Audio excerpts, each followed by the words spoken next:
اللہم صلی علی محمد وعلی آل محمد وبارک وسلم۔ بہت شکریہ۔ اسلام سے قبل زمانہ جاہلیت میں چونکہ وراثت کا اور ورثاء کو مال جو ایک طریقہ کار اس کے مطابق دینے کا کوئی رواج نہیں تھا، تو اسلام نے ابتداءً وصیت کو فرض فرمایا۔ قرآن کریم کی آیت مبارکہ بھی ہے کہ کتب علیکم اذا حضر احدکم الموت، کہ تم پر فرض فرمایا گیا کہ جب تمہارا انتقال ہو تو تمہارے پاس وصیت ہونی چاہیے۔ صحابہ کرام اپنے سرہانے کے نیچے وہ وصیتیں رکھ کے سوتے تھے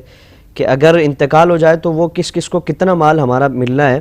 وہ وراثت میں وہ جو ایک وصیت ہے اس کے تحت ان کو دیا جائے۔ تو ابتدائی اسلام میں وصیت یہ فرض تھی، ایک مزاج بنایا جا رہا تھا، عادت بنائی جا رہی تھی تاکہ لوگ وہ اپنی خواہش ہی کے مطابق صحیح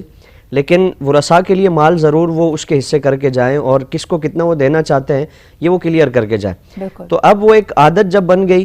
تو پھر اس کو منسوخ فرما کر پھر وصیت کے تمام تفصیلی احکامات نازل فرمائے گئے کہ اب تمہاری پسند ناپسند کے مطابق نہیں ہوگا، بلکہ اللہ تعالیٰ نے فلاں کے لیے فلاں حصہ رکھ دیا، جس طرح بیٹا ہے، بیٹی ہے، والد ہے، بیوی ہے، شوہر ہے، ان سارے حصوں کو اللہ تعالیٰ نے بیان فرما دیا۔ یہ ساری چیزیں اللہ تعالیٰ نے بیان فرمائی تو اس کے بعد پھر وصیت کا جو حکم ہے وہ منسوخ فرمایا گیا۔ اب اگر کوئی وصیت کرنا چاہتا ہے تو وارثین کے لیے وصیت نہیں ہوگی، ایسے افراد کے جن کا حصہ قرآن و سنت میں واضح نہیں فرمایا گیا تو ان کے لیے اگر وصیت کرنا چاہتا ہے تو وصیت کی اجازت ہے، لیکن وصیت میں بھی لازمی ہے کہ 1/3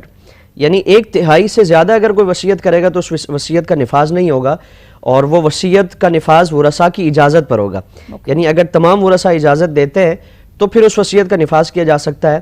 ورنہ وارث نے اگر وصیت کی ہے کسی کے بارے میں جو اس کا ورثاء میں سے نہیں ہے، محروم جو ہے اس کے ورثاء کے علاوہ ہے، تو 1/3 میں اس کی وصیت کا نفاذ کیا جائے گا، چاہے وہ دینی ادارہ ہو، خیراتی ادارہ ہو، یا کوئی اس کے عزیز و اقارب میں اس کے پوتا پوتی ہوں یا کوئی بھی رشتہ دار ہو، تو 1/3 میں اس وصیت کا نفاذ کیا جائے گا، باقی جو بھی مال بچے گا وہ ورثاء میں تقسیم